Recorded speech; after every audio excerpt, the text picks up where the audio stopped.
ಪ್ರಸ್ತಾವಿತ ಲೋಕಸಭಾ ಕ್ಷೇತ್ರಗಳ ಮರು ವಿಂಗಡಣೆ ವೇಳೆ ದಕ್ಷಿಣ ರಾಜ್ಯಗಳ ಲೋಕಸಭಾ ಕ್ಷೇತ್ರಗಳ ಸಂಖ್ಯೆಯನ್ನ ತಗ್ಗಿಸುವುದಿಲ್ಲ ಎಂದು ಪ್ರಧಾನಿ ನರೇಂದ್ರ ಮೋದಿಯವರ ಹೇಳಿಕೆಯನ್ನ ನುಡಿದರೆ ಮುಂಬರುವ ದಿನಗಳಲ್ಲಿ ದಕ್ಷಿಣ ರಾಜ್ಯಗಳ ಧ್ವನಿ ಅಡಗಿಸುವ ತಂತ್ರದಂತೆ ಕಾಣುತ್ತಿದೆ ಎಂದು ಕೆಪಿಸಿಸಿ ವಕ್ತಾರರಾದ ರವೀಶ್ ಕ್ಯಾತನಬೀಡು ಹೇಳಿದರು. ಜಿಎಸ್ಟಿ ಪ್ರಾಧಿಕಾರ ರಚನೆ ಆದಾಗ ನಮ್ಮ ಪಾಲನ್ನ ನಮಗೆ ಏನನ್ನ ತಲುಪಬೇಕಾಗಿದೆ, ಅನುಪಾತದಲ್ಲಿ ನಮಗೆ ಏನನ್ನು ತಲುಪಬೇಕಾಗಿದೆ ಆ ಪಾಲನ್ನು ಇನ್ನೂ ಕೂಡ ಕೇಂದ್ರ ಬಿಡುಗಡೆ ಮಾಡಿಲ್ಲ. ನಿಮಗೆ ಅದು ಬೇಡ. ನರೇಗಾ ಯೋಜನೆ ಇತ್ತು.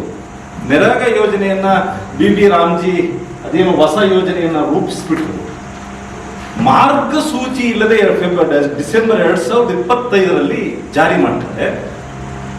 ಒಂದು ನೀವು ಕಾನೂನನ್ನು ಜಾರಿ ಮಾಡಿದ್ರೆ ಒಂದು ಮಾರ್ಗಸೂಚಿ ಬೇಕು. ನನಗೆ ಗೊತ್ತಿರುವ ಹಾಗೆ ನನ್ನ ಓದಿನ ತಿಳುವಳಿಕೆಯಲ್ಲಿ ಯಾವುದೇ ಸರ್ಕಾರಗಳು ಒಂದು ಕಾನೂನನ್ನು ಮಾಡೋದಾದ್ರೆ ಅದಕ್ಕೊಂದು ಅದರದೇ ಆದಂಥ ಮಾರ್ಗಸೂಚಿಯನ್ನು ಮಾಡ್ತಾರೆ. ಇವತ್ತಿನವರೆಗೂ ಕೇಂದ್ರದಿಂದ ಯಾವುದೇ ಮಾರ್ಗಸೂಚಿ ಬಂದಿಲ್ಲ.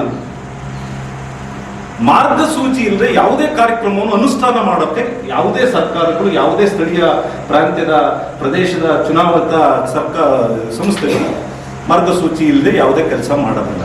ಮಾರ್ಗಸೂಚಿ ಇಲ್ಲದೆ ಕೇಂದ್ರನು ಹಣವನ್ನು ಬಿಡುಗಡೆ ಮಾಡೋದು. ಹಾಗಾದ್ರೆ ನಮ್ಮ ಜಿಲ್ಲೆಯಲ್ಲಿ ಕೋಟಾ ಶ್ರೀನಿವಾಸ ಪೂಜಾರಿ ಅವರು ಕೂಡ ಬಹಳ ಕೂಗಾಡಿ ಹೋಗಿದ್ದಾರೆ. ಇಲ್ಲೇ ಪತ್ರಿಕಾಗೋಷ್ಠಿಯಲ್ಲೂ ಮಾತನಾಡಿದ್ದಾರೆ, ನಮ್ದು ಆಗಿದೆ ಹೀಗಿದೆ ಅಂತೇಳಿ. ಹೇಳಬೇಕಲ್ಲ ಕೋಟಾ ಶ್ರೀನಿವಾಸ ಪೂಜಾರಿ ಅವರೇ, ನಿಮ್ಮ ಮಾರ್ಗಸೂಚಿಯಲ್ಲಿದೆ. ಇದರಿಂದ ರಾಜ್ಯಕ್ಕೆ ನಿಮಗೆ ಉತ್ತರ ಕರ್ನಾಟಕದ, ದಕ್ಷಿಣ ಕರ್ನಾಟಕದ ಬಹುತೇಕ ಜನರು ಒಂದಷ್ಟು ಆರ್ಥಿಕವಾಗಿ ಅಥವಾ ಬೇರೆ ಬೇರೆ ಉದ್ಯೋಗಗಳು ಉತ್ತರ ಕರ್ನಾಟಕದೊಳಗೆ ಬಹುತೇಕ ಜನರು ಗುಳೆ ಹೋಗ್ತಾ ಇದ್ದಾರೆ. ರಾಯಚೂರು ಆ ಕಡೆ ಗದಗ ಅಥವಾ ಆ ಭಾಗಗಳಲ್ಲಿ ಆ ಭಾಗದ ಜನರ ಬದುಕನ್ನ ಕಸಿದುಕೊಂಡಿದ್ದಲ್ಲದೆ ನನಗನ್ನಿಸೋದಕ್ಕೆ 2010ರಲ್ಲಿ ಕೇಂದ್ರ ಸರ್ಕಾರ, ಮನಮೋಹನ್ ಸಿಂಗ್ ಸರ್ಕಾರ ಫುಡ್ ಸೆಕ್ಯೂರಿಟಿ ಆಕ್ಟ್ ತಂದು ಹಸಿವು ಮುಕ್ತ ಭಾರತ ಅದರ ನಿಜವಾಗ್ಲೂ ಕೊಡ್ಲಿ ಪೆಟ್ಟನ್ನು ಕೊಟ್ಟಿದ್ರೆ ಅದು ಈಗಿನ ಭಾರತೀಯ ಜನತಾ ಪಾರ್ಟಿಯ ಬಿಜೆಪಿ ಸರ್ಕಾರ ಅಂತ ಹೇಳಿ. ಯಾಕೆಂತಂದ್ರೆ ಯಾರಿಗೂ ಉದ್ಯೋಗ ಕೊಟ್ಟು ಅನ್ನ ಕೊಡಬೇಕು. ಆ ಕಾರಣಕ್ಕಾಗಿ ಈ ಎಲ್ಲ ಚಟುವಟಿಕೆಗಳನ್ನು ನೋಡಿದ್ರೆ ಭಾರತೀಯ ಜನತಾ ಪಾರ್ಟಿ ಕೇಂದ್ರ ಸರ್ಕಾರ ಒಕ್ಕೂಟ ವ್ಯವಸ್ಥೆಯನ್ನು ಅಸ್ಥಿರಗೊಳಿಸುವ ಹುನ್ನಾರವನ್ನು ಹಂತ ಹಂತವಾಗಿ ಮಾಡ್ಕೊಂಡು ಬರ್ತಾ ಇದೆ. ಆ ಕಾರಣಕ್ಕಾಗಿ ಪ್ರದೇಶ ಕಾಂಗ್ರೆಸ್ ಇಂಥ ಒಕ್ಕೂಟ ವ್ಯವಸ್ಥೆಯನ್ನು ಅಸ್ಥಿರಗೊಳಿಸ್ತಕ್ಕಂಥದನ್ನ ತುಂಬಾ ತೀವ್ರವಾಗಿ ಖಂಡಿಸ್ತದೆ. ಸುದ್ದಿಗೋಷ್ಠಿಯಲ್ಲಿ ಮಾತನಾಡಿದ ಅವರು, ಈಗಾಗಲೇ ಕರ್ನಾಟಕ ಹೆಚ್ಚಿನ ತೆರಿಗೆ ಕಟ್ಟುತ್ತಿದೆ, ಆದರೆ ನಮ್ಮ ಪಾಲು ನೀಡುವಲ್ಲಿ ಕೇಂದ್ರದಿಂದ ಮಲತಾಯಿ ಧೋರಣೆ ಆಗುತ್ತಿದೆ. ದಕ್ಷಿಣ ಭಾರತ ರಾಜ್ಯಗಳು ಜನಸಂಖ್ಯೆ ನಿಯಂತ್ರಣವನ್ನ ಕಟ್ಟುನಿಟ್ಟಾಗಿ ಪಾಲಿಸಿದವು, ಉತ್ತರ ಭಾರತದ ರಾಜ್ಯಗಳು ಪಾಲಿಸಲಿಲ್ಲ. ಹಾಗಾಗಿ ದಕ್ಷಿಣಕ್ಕೆ ಯಾವುದೇ ಅನ್ಯಾಯವನ್ನ ಬಿಜೆಪಿ ಸರ್ಕಾರ ಮಾಡಬಾರದು ಎಂದು ಹೇಳಿದರು.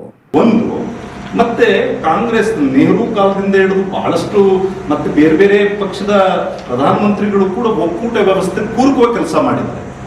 ನಾವು ದೇವೇಗೌಡರು ರಾಜ್ಯದಿಂದ ಪ್ರಧಾನಮಂತ್ರಿ ಆದಂಥ ದೇವೇಗೌಡರು ಕೂಡ ನಾವೇನು ದೂಷಣೆ ಮಾಡಕ್ಕೆ ಹೋಗಿದ್ರು, ಒಕ್ಕೂಟ ವ್ಯವಸ್ಥೆಗೆ ಅವರೇನು ಧಕ್ಕೆ ತರಲಿಲ್ಲ. ಆದ್ರೆ ನಮ್ಗೆ ಆತಂಕ ಇರತಕ್ಕಂಥದ್ದು ಈಗಿನ ಸರ್ಕಾರ ಈ ದೇಶವನ್ನ ಧರ್ಮ ಮತ್ತು ದೇವರುಗಳ ಹೆಸರಿನಲ್ಲಿ ರಾಜಕಾರಣ ಮಾಡತಕ್ಕಂಥದ್ದು, ಭಾವನೆಗಳ ಜೊತೆ ರಾಜಕಾರಣ ಮಾಡತಕ್ಕಂಥದ್ದು, ಇವರಿಗೆ ಯಾವುದೇ ನಿಜವಾದ ನಿಲುವುಗಳಿಲ್ಲದೆ ಇರತಕ್ಕಂಥ ಜನಾಭಿಪ್ರಾಯ ಮತ್ತು ಜನಸಮುದಾಯದ ಏಳಿಗೆಯನ್ನ ಶ್ರೇಯೋಭಿವೃದ್ಧಿಗೆ ಪೂರಕವಾದ ಯೋಜನೆಗಳಿಲ್ಲದೆ ಇರತಕ್ಕಂಥದ್ದು, ಈ ರೀತಿ ನಮ್ಮ ಒಕ್ಕೂಟ ವ್ಯವಸ್ಥೆಯನ್ನು ಸ್ಥಿರಗೊಳಿಸುವುದರ ಮೂಲಕ ಅಧಿಕಾರ ಚುಕ್ಕಾಣಿ ಹಿಡಿಯುವ ಹುನ್ನಾರ. ಆ ಕಾರಣಕ್ಕಾಗಿ ನಾವು ಒತ್ತಾಯ ಮಾಡ್ತೇವೆ. ಕರ್ನಾಟಕದ ಬಿಜೆಪಿಯವರು ಬಹಳ ಕೂಗಾಡ್ತೀರಿ. ಈಗ ಮೊನ್ನೆ ನಮ್ಮ ಸರ್ಕಾರ ಅದು ದ್ವಿಭಾಷಾ ನೀತಿ, ಹಿಂದಿ ಆಯ್ತಪ್ಪ, ಉತ್ತರ ಭಾರತದ ಬಹುತೇಕ ಜನರು ಕರ್ನಾಟಕಕ್ಕೆ ಉದ್ಯೋಗವನ್ನು ಹರಿಸ್ಕೊಂಡು ಬರ್ತಾ ಇದ್ದಾರೆ, ಉತ್ತರ ಮಧ್ಯಪ್ರದೇಶ ಭಾಗದಿಂದ ಜನರು. ಹಾಗಿದ್ರೆ ಆ ಪ್ರದೇಶದಲ್ಲಿ ಕನ್ನಡವನ್ನ ಒಂದು ಭಾಷೆಯಾಗಿ ಕಲಿಸ್ಲಿಕ್ಕೆ ಸಿ.ಟಿ. ರವಿ ಅವರು ನಿನ್ನೆ ಪತ್ರಿಕಾಗೋಷ್ಠಿಯಲ್ಲಿ ನೋಡಿದ್ದೇನೆ. ಸಿ.ಟಿ. ರವಿ ಅವರು ಹೇಳಬೇಕು, ಸುಮ್ಮನೆ ಕೂಗಾಡೋದಲ್ಲ. ಬೀದಿಯಲ್ಲಿ ಕೂಗಾಡೋದ್ರಿಂದ ಪ್ರಯೋಜನಕ್ಕೆ ಬರೋದಿಲ್ಲ. ವಿಜಯೇಂದ್ರ ಬಹಳ ಬಾಯಿ ಪಟ್ಕೊಳ್ತಾ ಇದ್ದಾರೆ. ವಿಜಯೇಂದ್ರನಿಗೆ ಗೊತ್ತಿಲ್ಲ ಕನ್ನಡಿಗರ ಅಸ್ಮಿತೆ ಏನು ಅಂತೇಳಿ. ನಿಮಗೆ ಕರ್ನಾಟಕಕ್ಕೆ ಕನ್ನಡ ಭಾಷೆಗೆ ಶಾಸ್ತ್ರೀಯ ಸ್ಥಾನಮಾನ ಸಿಕ್ತು. ಆದ್ರೆ ಕಳೆದ ಇಷ್ಟು ವರ್ಷಗಳಿಂದ 14-15 ವರ್ಷ ಏನು ಈಗ 13 ವರ್ಷದಿಂದ 12 ವರ್ಷದಿಂದ ಬಿಜೆಪಿ ಸರ್ಕಾರ ಇದೆ. ಕನ್ನಡಕ್ಕೆ ಶಾಸ್ತ್ರೀಯ ಸ್ಥಾನಮಾನಕ್ಕೆ ಕೊಟ್ಟಂತ ಸಂದರ್ಭದಲ್ಲಿ ಯಾವ್ಯಾವ ಅನುದಾನ ಬಿಡುಗಡೆ ಮಾಡಿದೆ, ಅವರು ಒಂದು ರೀತಿ ಶ್ವೇತಪತ್ರವನ್ನು ಬಿಡುಗಡೆ ಮಾಡಿದೆ. ಸಿ ಟಿ ರವಿ ಅವರು ನಾನು ಒತ್ತಾಯಿಸ್ತೇನೆ, ಕನ್ನಡಕ್ಕೆ ಶಾಸ್ತ್ರೀಯ ಸ್ಥಾನಮಾನ ಬಂದಿದೆ, ಅವ್ರು ಎಷ್ಟೆಷ್ಟು ಬಿಡುಗಡೆ ಮಾಡಿದರೆ ಭಾಷೆ ಅಭಿವೃದ್ಧಿ, ಇದರ ಬೆಳವಣಿಗೆ, ಇಲ್ಲಿನ ಜನಸಮುದಾಯದ ನಡವಳಿಕೆಗಳನ್ನು ಅಭ್ಯಾಸ ಮಾಡಲಿಕ್ಕಾಗಿ, ಈ ಚರಿತ್ರೆಯನ್ನು ಶಾಶ್ವತ ಉಳಿಸ್ಲಿಕ್ಕಾಗಿ ಕೇಂದ್ರ ಸರ್ಕಾರ ಒಕ್ಕೂಟ ವ್ಯವಸ್ಥೆಯನ್ನು ಗೌರವಿಸಿ ಎಷ್ಟು ಬಿಡುಗಡೆ ಮಾಡಿದೆ ಹೇಳುವುದು.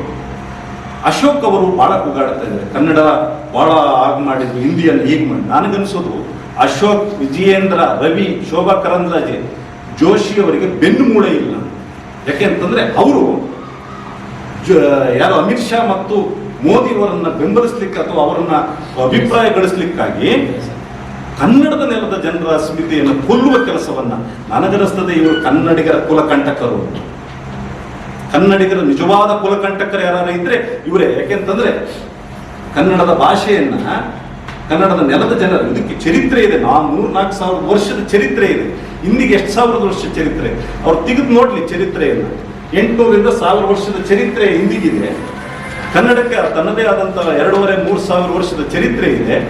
ಇಂಥ ಒಂದು ಭಾಷೆಯನ್ನು ಕುರಿತು ಇಂಥ ನಡವಳಿಕೆಯನ್ನು ಹೇಳ್ತಕ್ಕಂಥದ್ದನ್ನು ನಾವು ಖಂಡಿಸ್ತೇವೆ. ಒಂದು ಸುದ್ದಿಗೋಷ್ಠಿಯಲ್ಲಿ Hiremagaluru Ramachandra, Rubin Moses, N D Chandrappa, Nataraj Koppalu, Santosh, Nijagunamurthy, Mahesh ಉಪಸ್ಥಿತರಿದ್ದರು.